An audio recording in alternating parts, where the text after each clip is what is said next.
Encontro 13 de maio, comemorar ou não? 13 de maio de 2016, o encontro promovido pela Agência de Jornalismo, Núcleo de Apoio IPERMID, mestrado em jornalismo da Universidade Estadual de Ponta Grossa. Sou Benio Demenech, professor do curso de jornalismo e doutor em ciências da comunicação pela ECA USP. Estamos aqui agora passando para esse segundo bloco, agora com Galindo Pedro Ramos, que é coordenador do Departamento de Diversidade do Núcleo Regional de Educação de Ponta Grossa e também administra um blog sobre diversidade. Galindo, a palavra é sua. Obrigado. Então, primeiro agradecer pelo convite, né? Claro, é bastante importante e interessante a gente sempre estar discutindo as questões, principalmente as questões raciais ou da diversidade, principalmente na sociedade pontagrossense, que a gente sente ainda um pouco de reserva quanto a isso, né? Nós temos aí o NUREGS hoje na UEPG que está conseguindo trazer essa frente para que a gente possa discutir com vários eventos e palestras. Nós lá, enquanto Núcleo Regional de Educação, também estamos buscando sempre parcerias com o próprio NUREGS e reuniões com os próprios professores partindo do próprio núcleo para que a gente possa sempre estar discutindo essas questões. Falando da questão de se a gente comemora ou não, eu particularmente, eu como pessoa, né, como negro, ativista e, graças a Deus, empoderado, eu confesso que eu, particularmente, não comemoro o 13 de maio. Mas, porém, contudo, os movimentos negros hoje eles usam o 13 de maio como um dia específico para enfrentamento ao racismo, um dia nacional. Não é divulgado a isso, mas os movimentos nacionais, movimentos sociais negros, eles têm essa questão de debater o racismo exatamente nesse dia. Então, por isso também acho importante o que a gente está fazendo aqui hoje. Então, eu particularmente não comemoro. E aí elenco algumas situações, e a gente tem que sempre voltar à história para poder justificar o motivo disso. Existiu uma lei, que é a lei Bill Aberdeen, que é uma lei inglesa, a qual fazia pressão ao Brasil e, na verdade, a todos os países americanos com relação ao tráfico negreiro do continente africano para o continente americano. Essa lei é vinculada ao comércio, né, porque a Inglaterra, na época, no período, era uma grande potência europeia no sentido de comércio, exigiu que os países americanos, através dessa lei, em 1845, não tivesse mais esse tráfico negreiro transatlântico. E por conta disso, especificamente pensando no comércio entre os países americanos com a Inglaterra. A partir daí, nós sabemos que, ainda assim, mesmo com a implementação dessa lei, a lei dizia que todos os navios que fossem pegos com escravizados dentro dos seus navios eram retidos e retornavam para os países de origem, ou para a região de origem, no caso, na época. Só que, por conta disso, ainda aconteceram alguns tráficos, mesmo assim, nesse período. Então, pensando também no que foi falado também, a Marilyn falou e a Nara também, na questão da Princesa Isabel, historicamente a lei foi promulgada em 13 de maio, porém em 9 de maio ela virou projeto de lei, onde no parlamento brasileiro, na época, se conseguiu na primeira vez, naquele momento, ter o maior número de deputados abolicionistas. Em função disso, eles aprovaram esse projeto de lei, definindo que se terminaria com a escravidão no Brasil. E a partir daí, no dia 13 de setembro, que se deu a assinatura da lei pela Princesa Isabel. É óbvio que já 60, 70 anos antes disso já tinha várias manifestações abolicionistas, não somente de negros libertos, mas também dos próprios escravizados e também de várias pessoas, principalmente relacionadas à questão artística, escritores, debatendo essas questões e fazendo jornais e divulgando essas ideias batendo de frente, principalmente com o pessoal da questão agrária, os fazendeiros, que eram contrários porque eles sabiam que se eles libertassem esses escravizados, eles não teriam nenhum direito sobre eles, né? Não teriam nenhum benefício do governo federal, nada disso. Então, a partir do dia 13 de maio, isso foi promulgado e definido como a abolição da escravatura nesse dia. Apesar que sabemos que já existiam muitos negros já libertos nessa época, nesse período, por várias circunstâncias, até por própria compra da sua liberdade, ou de pessoas que compraram liberdade para essas outras pessoas, e ficou definido no dia 13. Um dos motivos, aliás, vou elencar alguns motivos pelo qual eu não comemoro o 13 de maio. A partir do momento do dia 13 de maio, a promulgação da lei, pensamos no dia 14 de maio. Nos livros de história, mesmo os atuais, ainda existe uma defasagem na questão de você pensar nesse período do dia 14 de maio até os dias atuais. O que aconteceu?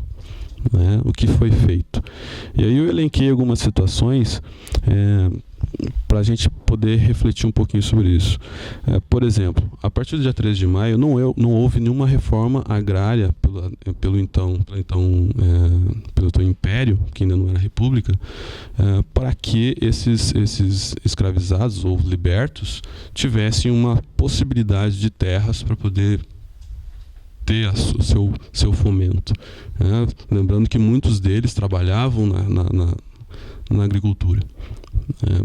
Porque as cidades até então, sabe que o êxodo rural se deu muito depois, as cidades elas não eram tão populosas quanto a região campestre. Então tem essa questão. Os negros libertos não tinham condições de sobrevivência, porque eles não tinham como conseguir dinheiro para sobreviverem. Também não houve a preocupação na formação escolar dos ex-escravos. Não existiu. Eles saíram, muitos analfabetos, e continuaram analfabetos em função disso, sem incentivos à alfabetização. Então, eles não foram incentivados a serem alfabetizados. Também não houve leis e políticas de promoção da igualdade racial. A gente sabe que essas leis de políticas de promoção da igualdade racial só se deram a partir de 2003 através da Lei 10.639, promulgada pelo presidente Lula, só a partir daí. Ou seja, de 1888 até 2003, são muitos anos de lacuna de promoção de igualdade racial. E nós não conseguiremos, em tão pouco tempo, desmistificar tudo isso que já foi falado, da história, da história única, de como foi falado para todas as pessoas nas suas escolas. Elas foram ensinadas que o negro era isso, isso e isso. Nós temos que retirar isso tudo e fomentar uma nova forma. E para isso veio essa lei, para a gente discutir isso nas escolas, que eu vou falar um pouquinho mais à frente. Ou seja, não tivemos políticas públicas de integração e nem nenhuma mobilização para que essas pessoas recém-libertas, vamos dizer assim, entre aspas, tivessem possibilidades, oportunidades na sociedade brasileira.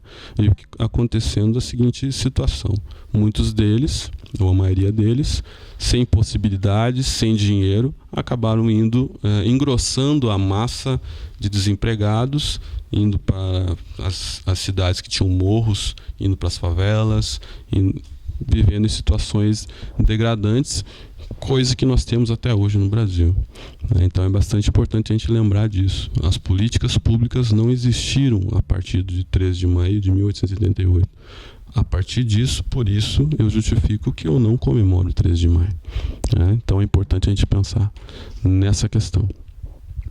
Para refletir um pouquinho também, eu enquanto professor também e trabalhando no Núcleo Regional de Educação, eu trouxe alguns dados aqui no sentido de número de matrículas que nós temos nas escolas do estado no Paraná, por cor.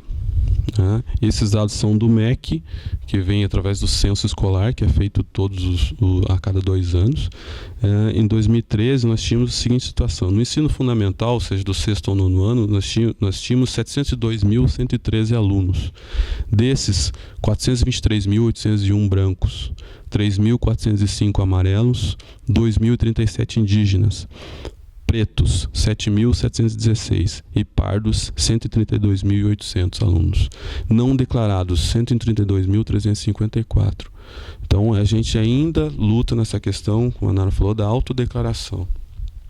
E é uma das discussões que a gente vem tendo com os professores nas escolas para possibilitar que esses alunos reflitam o seu pertencimento racial, seja ele branco, seja ele negro, seja ele indígena, mas que ele tenha esse pertencimento e se autodeclare da forma que ele acha, que ele se entende de como é. Então é bastante importante que a gente tenha essa discussão. E essa discussão vem desde 1888. A gente precisa falar sobre isso, porque essa lacuna que nós tivemos, as políticas públicas dos governos de 1888 até 2003, ela é latente e reflete hoje na nossa sociedade ainda.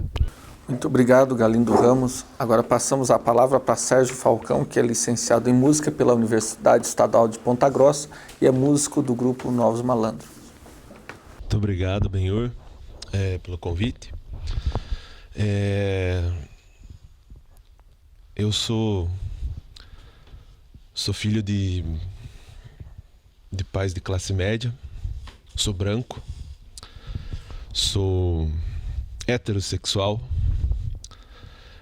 tive uma educação em colégio particular no início da minha vida e eu tinha, obviamente, pela minha formação, minha estrutura histórica, eu tinha tudo para ser, né, como a sociedade, como diz a Nara, tinha tudo para... Aliás, eu era obrigado a ser feliz, né? Então eu tenho tudo para dar obrigação de ser feliz nesse aspecto. E o que eu quero colocar aqui para vocês é como que eu fui percebendo e trabalhando essas questões que se incomodam bastante. Não é difícil, não é fácil, não é nem um pouco fácil você se perceber racista, porque, como disse eu acho que foi a Nara também que falou, que se perguntar aqui ninguém vai se declarar racista.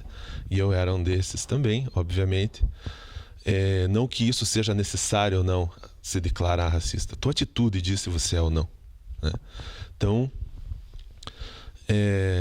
eu era uma pessoa que eu me achava, sempre me achei uma pessoa legalzona, né? Uma pessoa que me dava bem com todo mundo, até tinha amigos negros, né? Tem aquela história. Então, sempre me achei legalzão, né? E fazia amizade com todo mundo, gostava de saber disso e daquilo, de várias coisas, né?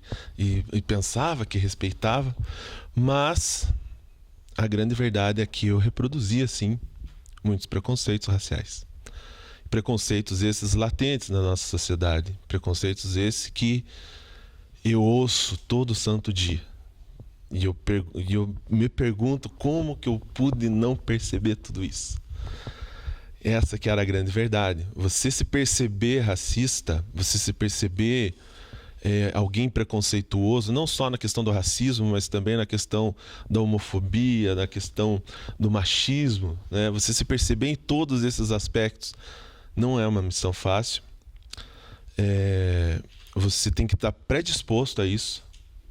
E aí é que está a primeira grande barreira. Por quê? Porque é muito mais fácil você simplesmente, como em Matrix, né? O personagem Cypher, ele diz que a ignorância é uma bênção. E ele opta pela ignorância. E esse é um comportamento social muito presente, né, na maioria das pessoas hoje. Optar pela ignorância é o caminho mais curto, é o caminho mais colorido, é o caminho mais cheio de, enfim, de felicidades e tudo mais, né? Cheio de festas e alegrias e bebedeiras e tudo. Então, optar pela ignorância é fácil. E o difícil é você se perceber no meio de tudo isso, você querer enfrentar tudo isso e principalmente saber que não tem mais volta. Porque você não consegue voltar para a ignorância, como foi no caso do personagem do filme, né? Que ele queria voltar para a ignorância porque ele sabia demais e ele não queria mais saber daquilo. Ele queria que apagassem aquilo, né? Então, dentro dessa caminhada, né, eu comecei a me envolver com o pessoal do samba, né? Lá com o Fabrício, com o Arajã, que são negros, também influenciados pelo Seu Paraíba e tudo mais na música. E eu comecei a perceber algumas coisas, mas ainda assim no meu pedestal de branco. Primeiro que eu não me percebia como branco, porque eu não precisava pensar isso. Eu não precisava pensar eu sou branco. Não, eu simplesmente eu me via como ser humano, né? Afinal de contas, a regra é o ser humano branco, né? Eu digo que o outro é negro, eu digo que o outro é indígena, eu digo que o outro é homossexual, mas eu não preciso dizer que eu sou alguma coisa porque eu sou ser humano, entre aspas, normal, né? Então, e diante disso começou a surgir esses questionamentos, mas ainda muito discretos, né? Entre os meus relacionamentos de amizade, mas começou a ficar bastante evidente quando eu fui inserido no meio acadêmico. Eu comecei a perceber assim de uma maneira um pouco mais forte, embora ainda resistindo bastante à ideia, né? Sempre querendo colocar o homem branco, o ser humano branco como alguém que estava ali de maneira determinante, né? Somando com tudo. Essa era a minha cabeça, né? Minhas referências eram brancas. Não que isso tenha a ver alguma coisa, mas eu sempre valorizava. Até hoje, o maior compositor assim de quem eu sou fã é um branco, que é o Chico Buarque. Sim. Claro que eu sou fã também de Cartola, claro que eu sou fã declarado de Nelson Cavaquinho, que são Pixinguinha, né, que são da referência na comunidade negra musical, mas eu sempre ali inserindo a ideia, né, dessa colaboração, dessa coisa, persistindo nesse assunto. E foi então que eu comecei a ter esse envolvimento. Primeiro eu conheci o Galindo, né, que a gente trabalhou junto na rede estadual, e ele já me colocou algumas ideias ali, ainda assim começando, né, porque ele também não podia me assustar, né, Galindo, com um discurso muito enfático, né, e depois também com a Nara, na sequência também com a Marilyn e outros amigos aí que eu tenho bastante contato hoje também, que me ensinam muito, né? E eu passei a perceber assim que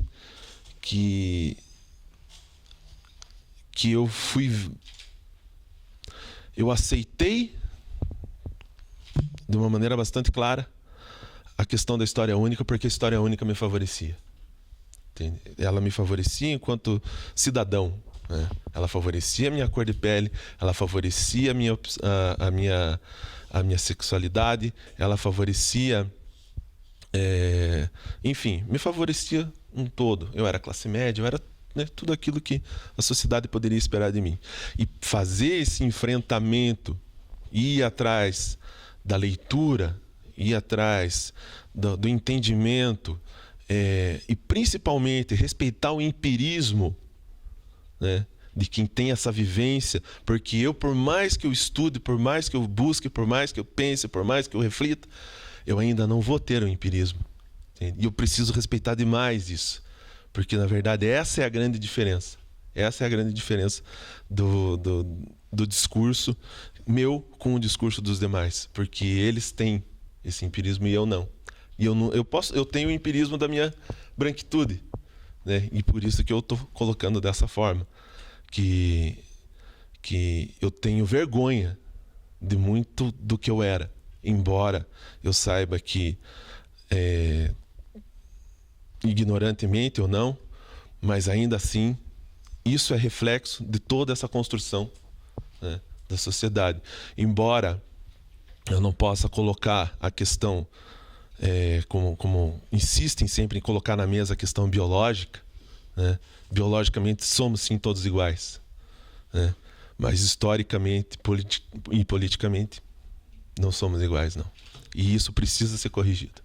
Tá? Vamos passar agora de novo para a Marilyn para ela concluir as observações. Eu aproveito, acho que nossas falas se relacionam, né? A hora que o Sérgio colocou a ideia da ignorância, né, enquanto uma bênção, é bem interessante pensar nisso, porque às vezes a gente, em âmbito educacional e acadêmico, ouve o tempo inteiro as pessoas cobrando um posicionamento do ser negro, né? Só que as pessoas não compreendem que é uma questão identitária, que é um processo. Tem uma autora que a gente lê muito, né, referente a essas questões raciais, Neuza Santos, e ela coloca que ninguém nasce negro, você torna-se negro, né? Então o negro é uma construção social. Então isso é bem interessante quando a gente se pensa nessa ideia de democracia racial, né? Então a gente vive em um país onde, como a Nara colocou, mais de 50% da população é preta e parda, né? Então, e essa população está onde, né? Então, nas periferias, né? Estão às margens. Então, é nesse sentido que eu acho que a democracia racial, quando a gente pensa nela como uma ideia de harmonia entre as diferentes raças, né? Uma ideia de equidade entre as raças, equidade econômica, educacional, a gente vê que no Brasil ela não faz sentido, né? Então, por isso que a gente fala de mito da democracia racial, no sentido de inexistência mesmo dessa ideia de equidade entre negros e brancos, e também um mito nessa ideia de aceitação das diferenças, né? Então, eu acho que a gente pode pensar também nesse sentido de muitas vezes o negro ou a negra não se declarar ou não se colocar enquanto negro é uma forma de resistência mesmo, no sentido de que a sociedade muitas vezes não está disposta a receber um negro ou uma negra. Então é muito fácil a pessoa olhar para um sujeito negro e dizer que ele é moreno, mulato, do que dizer que ele é preto ou negro, porque as pessoas têm medo, as pessoas não estão acostumadas com isso, né? Então, poxa, mas fulano não é negro, fulano... Então, como se fosse algo negativo, né? O ser negro. Então, eu acho que nesse sentido também que se encaixaria essa ideia de ignorância, né? Que às vezes a pessoa, ela contribui, mesmo sem saber, né? Para que esse processo de autodeclaração ele seja cada vez mais retardado, né? Então, eu acho que é interessante a gente colocar isso, porque muitas vezes a gente, enquanto professor, enquanto educador, né? Enquanto sujeito mesmo na sociedade, quer cobrar das pessoas negras, né, esse posicionamento, sendo que a gente não dá esse espaço, né? Então, como foi colocado, representações negativas o tempo inteiro, né, acerca dessa população. Qual que é a criança na escola que vai ter segurança o suficiente para poder se declarar preta? Qual é a criança na escola que vai ter peito para poder dizer, né, isso, sendo que não tem representação positiva do negro no livro didático, né? Então isso é uma discussão que a gente trabalha o tempo inteiro e que o movimento negro já está em cima, né? E como o Galindo comentou, que isso deu origem à Lei 10.639. Então, eu acho que é bem nesse sentido. Eu acho que é um momento da gente olhar para o Brasil enquanto país que uma democracia racial inexistente, né? Uma democracia racial enquanto mito mesmo, enquanto é um processo ideológico também, né? Como tudo que cerca a população negra. Esse folheto Ações Afirmativas no EPG, pode falar um pouco dele? Essa cartilha ela foi elaborada essencialmente pela UEPG, né, com o aval da UEPG, do Núcleo de Relações Étnico-Raciais, Gênero e Sexualidade. Foi uma ideia da professora Ione Jovino, a qual nós não comentamos ainda, mas nós não podemos sair daqui sem falar da professora Ione e da professora Aparecida de Jesus Ferreira, que são as únicas professoras negras dentro da UEPG, a qual tem uma significância muito grande em nossas vidas, que trabalham com relações em específico com relações raciais e que fazem parte desse núcleo. E a ideia partiu delas dentro de uma reunião na UEPG com o reitor e mais um movimento negro, Instituto Sorriso Negro também, que eu não posso deixar de falar, que também fez parte da elaboração, o Laboratório de Estudos do Texto da UEPG, com a professora Letícia, que é professora do mestrado, o CAUE, né, a Coordenadoria de Assistência e Orientação ao Estudante, também algumas outras professoras, professora Pasqualina, professor Sérgio Falcão, o professor Galindo também, que está aqui. E essa não foi a primeira, quer dizer, a primeira que foi liberada, mas havia uma outra cartilha, a qual que tinha algumas restrições dentro dessa cartilha, e nós não concordamos com o modo que foi elaborada essa cartilha, porque por questões não só do texto verbal, mas do visual das imagens, e que continham mais imagens de pessoas brancas. Então, nós tivemos praticamente 2 dias para fazer uma cartilha e levar novamente a esse conselho, a essa reunião. E, posteriormente, quando foi nos dado o aval, nós tivemos alguns meses. Aí depois gostaria de passar a cartilha para vocês verem. E a nossa primeira edição, o professor Galindo já falou, que ela é praticamente para mostrar que existem as cotas e para informar melhor esse aluno, né, o aluno negro e o aluno branco. Nós tivemos possibilidade em algumas escolas aqui em Ponta Grossa para fazer uma apresentação da própria cartilha, e percebemos que muitos dos alunos não tinham conhecimento nem sequer, né, das cotas sociais, e muitos sabiam por alto como mais ou menos as cotas raciais, e cheio de ideias preconcebidas com relação às cotas raciais, porque é um grande problema das políticas afirmativas, basicamente as cotas raciais em todo o Brasil, as pessoas falarem muita besteira com relação às cotas. Primeiro que as escolas estaduais, as universidades estaduais, todas elas têm uma política pública diferenciada, né? As federais seguem uma única norma, um único padrão, porque são federais e seguem uma lei federal. As estaduais, cada universidade estadual tem a sua política, né? Então é bom a gente estudar um pouco, saber, conhecer como é que funciona a cota racial, antes de falar, né, se é por questão intelectual, se é por mérito. Tem uma série de anomalias que são faladas, a gente tem que ouvir e muitas vezes tem que defender.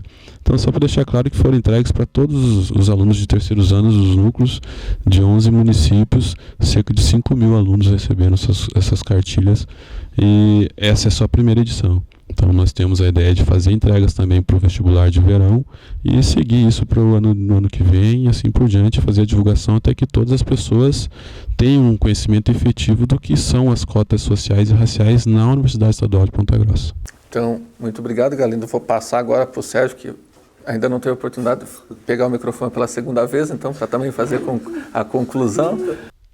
Com relação à cartilha, foi um trabalho bastante sacrificante, né? Porque tinha prazos, tinha que fazer mas foi um trabalho que foi muito especial porque levou para a escola, eu enquanto professor, e trabalhei a cartilha em sala de aula, né? Deu a oportunidade de colocar para os alunos os direitos, né? Aquilo que é posto para eles, que eles tenham